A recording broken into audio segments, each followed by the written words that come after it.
Hey guys, NASCAR Racing 18 here.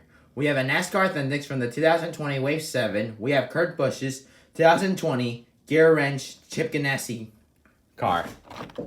On the back you can see more, like there's Ross Chastain's Watermelon Truck, Tyler Reddick, Clint Boyer, and even Matt Kenseth.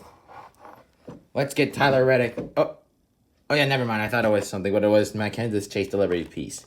Let's get Kurt Busch out of his box. So here's the card that says, "Think you know Kurt Busch."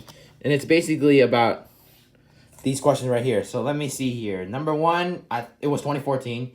Number two was 2004. Number three was, I think maybe fifth. I'm not sure about IROC. I mean, IROC has been around for a long, well, it was only, well, oh wait, no, he finished third. Never mind, sorry. So here's the car. So Kurt Busch joined Chip Ganassi in 2019. So basically, he drove the GearWrench car in 2019, but it had a different design. It had more of a solid orange around it, but this time the oranges only came in partway through the car. As you can see, it fades out to dark. And there is even an orange line, or an orange and white line. So GearWrench, the classic GW sign, GearWrench. Usually there's Monster Energy around here, like right here and here.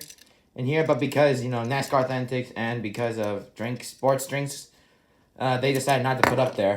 The only time they released it was Clint Boyer's patriotic car. Well, probably because that was an exception.